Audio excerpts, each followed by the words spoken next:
Compared to Faraday efficiency, energy efficiency is far more straightforward. Energy efficiency is energy out over energy in, just like it always is. And if you're working in the electrolysis direction, that means that we are spending electrons to get hydrogen. And I can run a fuel cell in both directions. I can also spend hydrogen to get electrons, but energy efficiency in the electrolyzer direction and in the fuel cell direction is just flipped. Okay, but let's look at what energy efficiency means. It's a ratio between the energy content of the hydrogen and the amount of electrical energy. Now, for an electrolyzer, it's the energy of content of the hydrogen generated. That's electrolysis. And over the amount of electrical energy required, electrolysis. All right. So it will look like this. It will look like energy out over energy in. And the energy that comes out is the energy content of hydrogen because that's what we made, produced. Only in electrolysis.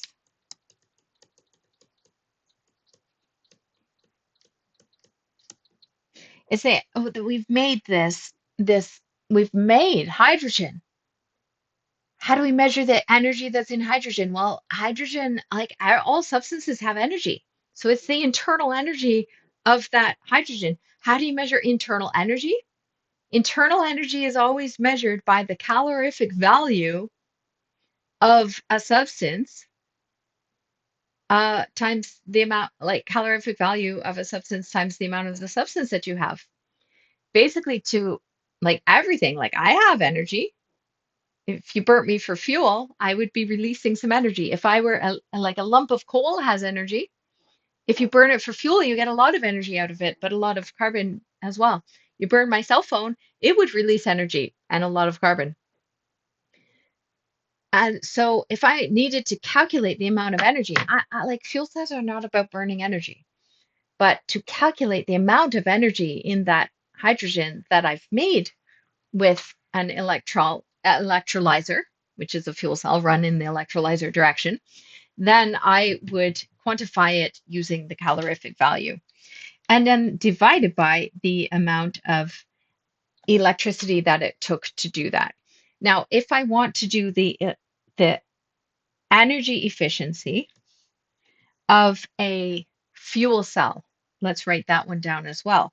Let's do it for the fuel cell direction. So the forward reaction, which is fuel cell, in a fuel cell reaction, it's going to be the same formula because efficiency is always energy in over energy out, yes?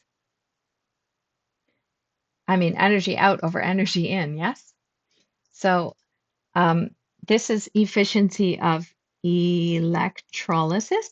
And if I do the energy efficiency, I'm using small e for energy, and I'm just making up this nomenclature. You can calculate efficiency for anything.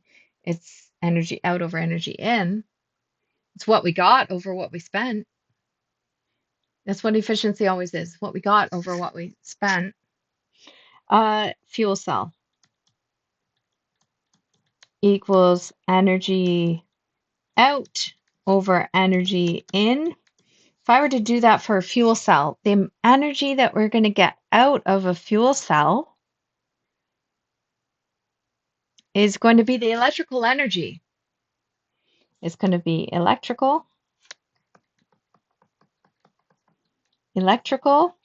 and it's measured over the energy content of the hydrogen that we put in. The hydrogen energy content. which relates to its calorific value. So I put this many milliliters in. What's the calorific value of that? How much heat gets released if you had burnt that, essentially? The calorific value. All right, let's go back to electrolysis. So the energy content of hydrogen is the amount of heat that gets released per volume of hydrogen that you're going to release. The amount of hydrogen that gets released is called the calorific value. For hydrogen, did you know that 11,920 kilojoules of hydrogen could be released or are available? There are 11,920 kilojoules of energy in every meter cubed of hydrogen. So let's look at that. Here's a meter cubed. It means that inside this meter cubed, if it's full of hydrogen, that's 11,920 kilojoules sitting inside there, worth of potential energy. If that is full of something else, it'll be worth more energy or less energy. I told a story at the beginning of these lectures is that uh, I worked on fuel cell vehicles and we actually blew one up. Not a vehicle, a tank. And it exploded.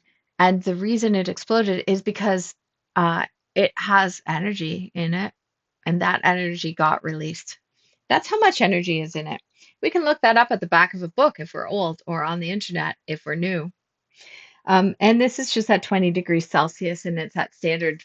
It's probably at it's probably at um, standard pressure, um, atmospheric pressure, and it's going to have a different amount of energy at different pressure and different temperature, and you compress it, and it's got more energy, and then it explodes more, and all of that stuff. But that's how much energy is inside it. But then, and that's for the top of our equation.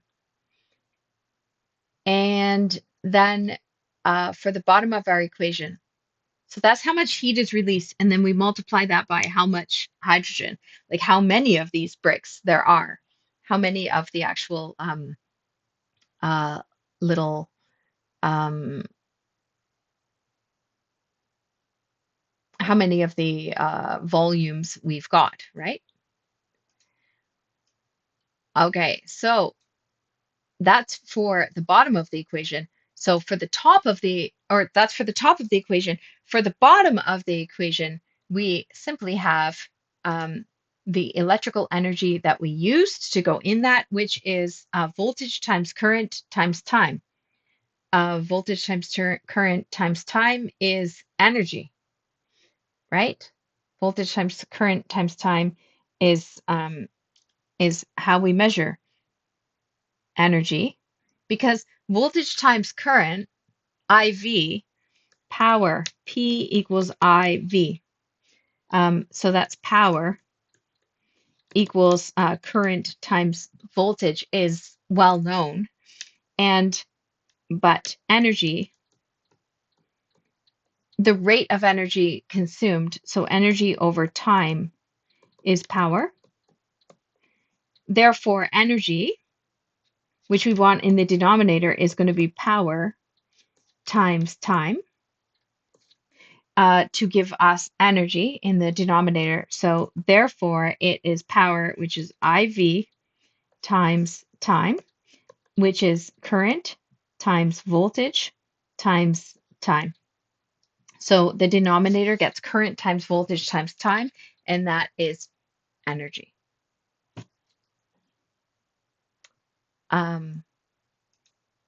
And that's in the denominator. Oops. That's in the denominator. P equals IV, and energy time power, IVT. So let's quickly, before we go, take a look at what this looks like if we were to run it. So from the previous example, which was Faraday efficiency of an electrolyzer, The previous example had some data, it had voltage, current, and time. And now I'm going to get these three. Oh, I already had these three volumes, the same volumes. The average volume is 23.5. Calculate the energy efficiency, not the Faraday efficiency. Energy efficiency says energy over energy. It's an electrolyzer, so energy used, um, which we measure, which is voltage times current times time for the reasons that we just talked about. And the energy that get, we get that this is basically electrical down here. The energy that we get is chemical. It depends on how much we measured. Depends on how it depends on what we've measured. So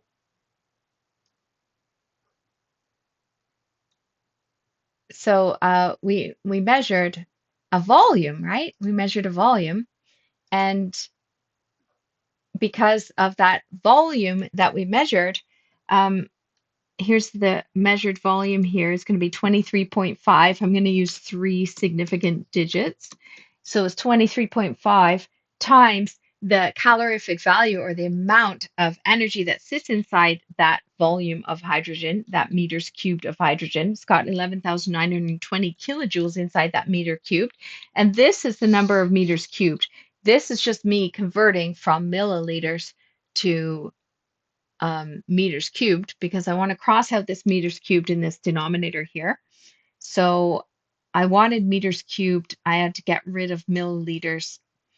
And oh, and I wanted to match the kilojoules inside that calorific value as well. So I did 1,000 joules as in a kilojoule.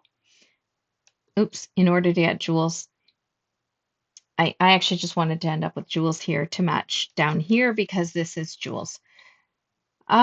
This is just plain joules of energy. So kilojoules go away, milliliters are going to stay, and meters cubed per milliliter there. And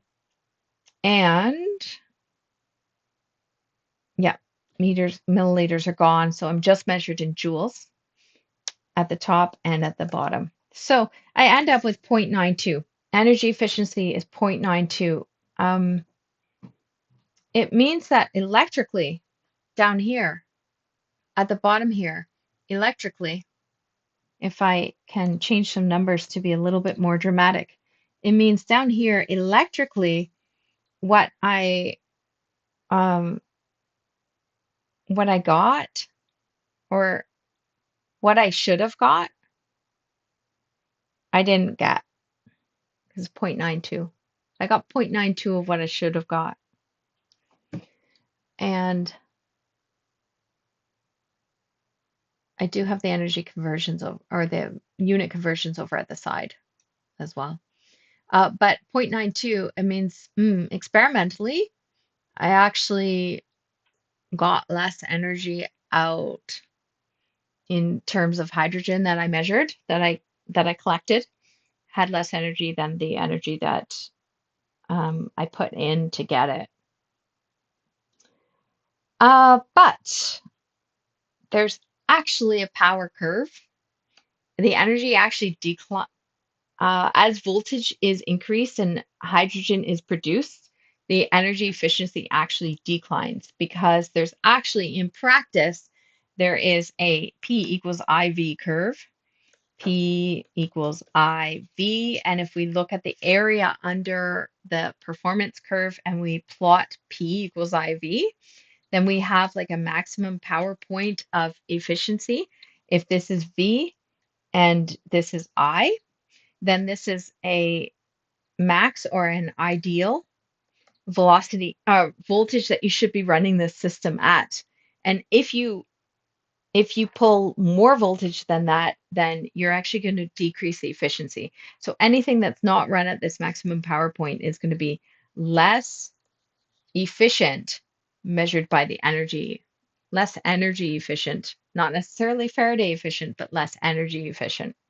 So, what can we learn from this? And what we need to do is make sure that we design or source fuel cells that are uh, exactly working at the right voltage level, or else we're going to cost more electrical energy um, than what we get out of the hydrogen because because we're not optimizing the power point. And that's pretty typical for a lot of electrical systems. And commercial systems of electrolyzers, which are electrolyzers that work with electrical energy to make um, hydrogen. There are ways of making hydrogen without electrical energy. They tend to be carbon intensive though. But in in reality, electrolyzers actually have efficiency of around 90%. So we're not expecting values close to 99 or 98, just like Faraday efficiency. We're expecting values closer to 90% for energy efficiency.